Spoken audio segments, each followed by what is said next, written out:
Vaste sujet que la communication. Alors, la communication, on en parlera dans un cours dédié cet outil de vente. Pourquoi? Parce que c'est vraiment très large et très profond comme sujet. On parlera des différents moyens, des différents outils, des différents supports. Enfin bon, on va juste aujourd'hui parler un petit peu de l'objectif de la communication. Donc la communication, c'est quoi? C'est finalement communiquer, c'est transmettre un message d'un émetteur vers un récepteur. On va avoir plusieurs objectifs à travers la communication. D'abord des objectifs cognitifs, c'est-à-dire déjà dans un premier temps ça va nous permettre de nous faire connaître. Ensuite un côté un petit peu affectif, donc se faire aimer et faire aimer le produit. Mais bien au-delà de ça, ça va faire aussi aimer l'entreprise. Enfin, l'objectif ça va faire aimer l'entreprise. On sait très bien que maintenant on parle de société responsable, etc. Et ça, ce sont des choses qui sont importantes. Et dernier objectif, l'objectif conatif, donc faire agir la personne et l'amener à l'acte d'achat. Oui, parce que c'est ce qu'on souhaite à travers la communication, généralement quand on parle de mix marketing. Donc quels sont finalement les différents types de communication? Donc on va déjà communiquer selon son objectif, comme je le disais. Déjà dans un premier temps, la communication commerciale, donc son but est de se faire connaître le produit et d'amener à l'acte d'achat. Donc ça va être le premier type de communication qu'on va avoir. Ensuite, on va avoir la communication, ce qu'on va appeler un petit peu plus institutionnelle, où on va parler beaucoup plus de la culture d'entreprise, des valeurs de l'entreprise, peut-être des équipes qui sont dans l'entreprise, des locaux, tout un tas de choses pour faire un petit peu connaître l'entreprise, pour faire connaître ses valeurs. Et en fait, on va vraiment essayer de jouer sur l'affectif.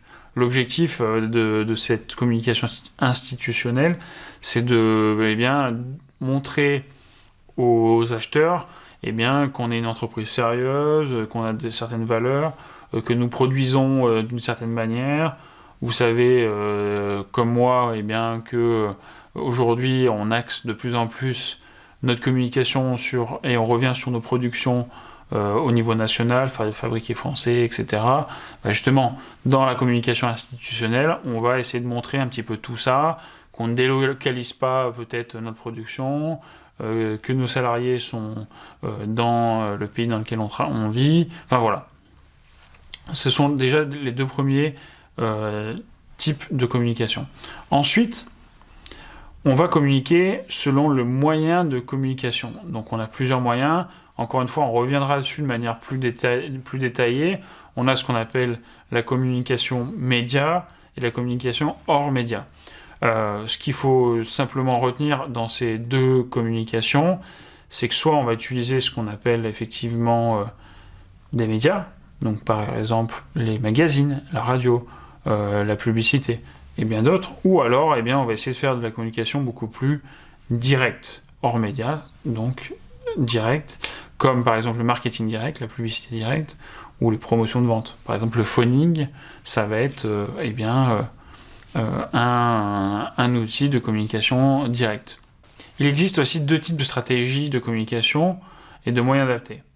On a la première stratégie qui va être la stratégie de pull et la stratégie de push. En fait, la stratégie de pull, comme son nom l'indique, a pour but de tirer ou de attirer le consommateur vers le point de vente ou le produit, alors que la stratégie de push, elle a plus pour objectif de pousser le produit vers le consommateur. Donc en fait, qu'est-ce que c'est? La stratégie de pull, elle a vraiment pour, donc, comme je le disais, objectif d'attirer le client. Donc comme je vous le disais, dans ces deux stratégies, l'une va être beaucoup plus d'attirer le client, comme on le disait. Donc pour ça, on va utiliser certains moyens, comme par exemple les médias. Donc dans les médias, en fait, on retrouve vraiment tous les supports, les 5 supports les plus connus qui sont la télévision, la radio, le cinéma, la presse et l'affichage. Donc c'est vraiment des supports qui vont vous permettre généralement d'attirer très facilement et très rapidement les consommateurs. Ce sont généralement un petit peu les communications les plus coûteuses. Mais l'avantage, c'est qu'on va avoir un impact plutôt fort. Donc je vous invite un petit peu à aller voir les différents avantages des différents médias et des différents supports de communication pour la partie média. Et ensuite, pour la partie, donc, comme je le disais, hors média, ou pour qui va être beaucoup plus de push, comme on l'appelle, de pousser le produit, et bien en fait, on va avoir des moyens beaucoup plus, je dirais, drastiques pour rigoler, mais on va faire vraiment de la vente plus directe et de la communication plus directe. Donc soit vraiment à travers de la publicité sur un lieu de vente.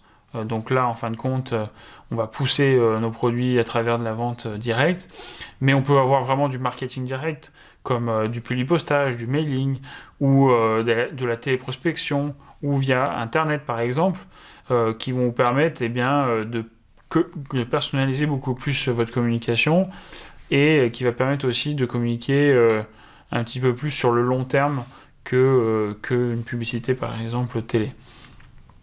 Et ensuite, faut pas oublier donc les foires et les salons, mais surtout la vente en direct et via la force de vente, où là on va vraiment travailler sur de l'explication, de la démonstration de produit. C'est souvent les stratégies qui sont utilisées quand on va démarrer un produit. C'est vrai que souvent, c'est aussi parce que ça coûte aussi moins cher, et parce que on a moins de notoriété. Souvent, le média par exemple, va être beaucoup plus utilisé quand on a une entreprise qui est déjà bien connue et sur lequel on veut appuyer notre notoriété, faire du rappel aux consommateurs que l'on existe.